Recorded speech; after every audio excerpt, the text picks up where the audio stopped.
The circaid reduction kit consists of 4 components that can be used individually or in combinations: the lower leg, the knee, the upper leg, and the foot. We already applied the lower leg and knee component. We will now continue with the upper leg component.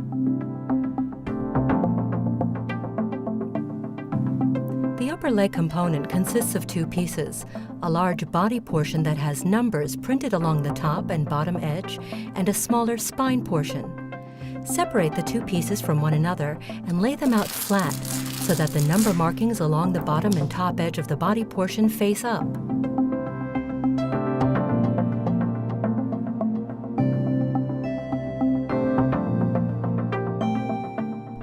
Disengage the bottommost band to view all of the number markings along the bottom edge. Do not flip the spine portion upside down.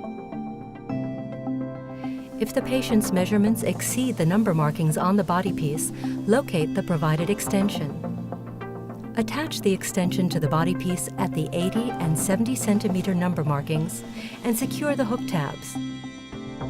Using the 15 centimeter above the patella circumference measurement first, place the bottom left edge of the spine portion on top of the corresponding number marking along the bottom edge of the body portion. Repeat this step with the top left edge of the spine portion for the largest upper thigh circumference measurement. Once the top and bottom spine tabs have been secured, adjust the center spine tab to create a smooth curve.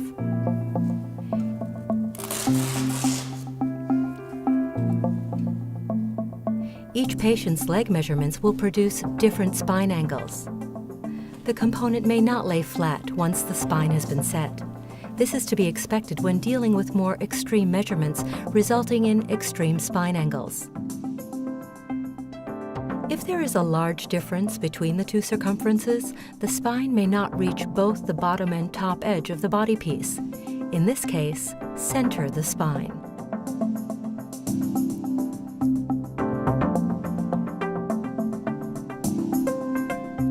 With the spine in place, fold over the smaller piece. Cut the excess material from the body portion, leaving approximately 5 centimeters of overlap. When dealing with more extreme spine angles, excess material is expected to be sticking out beyond the top of the spine portion. Using the top of the spine portion as a guide, cut off the excess material. If accidental removal of the spine tab is a concern, place the white hook tabs along the edge of the spine where the patient feels the spine needs reinforcing. Or trace around the spine tabs with a permanent marker for easy reapplication.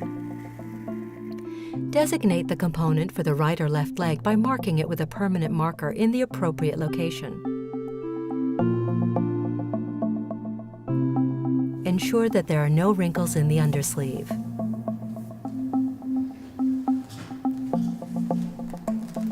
Align the component with the top edge just below the groin.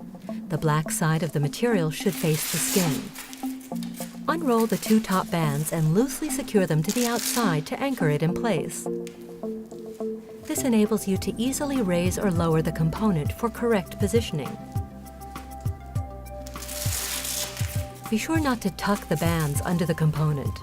The hook tabs should never make contact with the skin or undersleeve.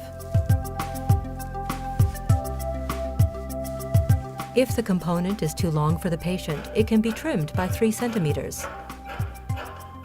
Trim along the indicated cut line on the black side of the material.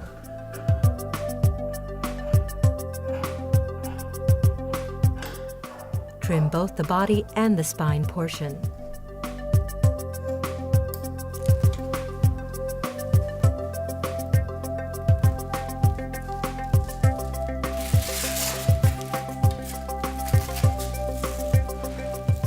Once the component is anchored in place, unroll the bottom 2 bands and secure the bottom band to the outside.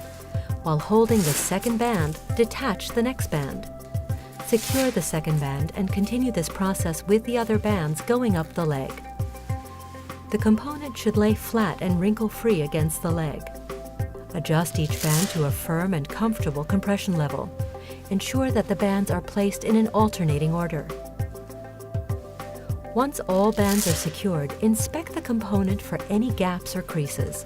Adjust the bands as necessary. The bands should be pulled to a firm but comfortable tension to provide therapeutic compression within the tolerance level of the patient. The tension measuring card can be used to identify and record the appropriate tension settings.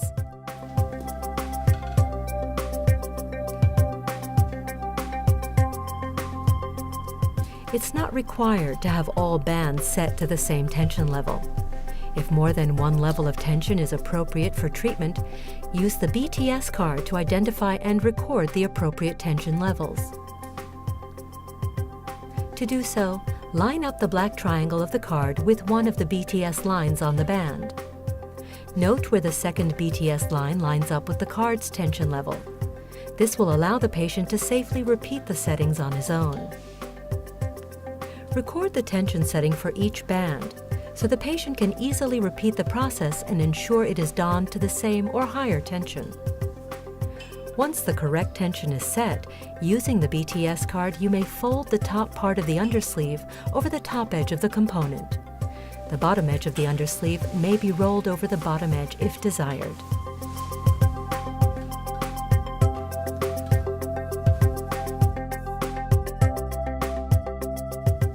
If parts of the leg require additional support or a gap between components, use the reduction kit shelf strap as needed.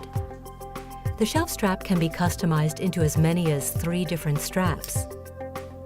Once cut to meet the patient's needs, attach the provided tabs to both ends of the strap and secure it to the outside of the component.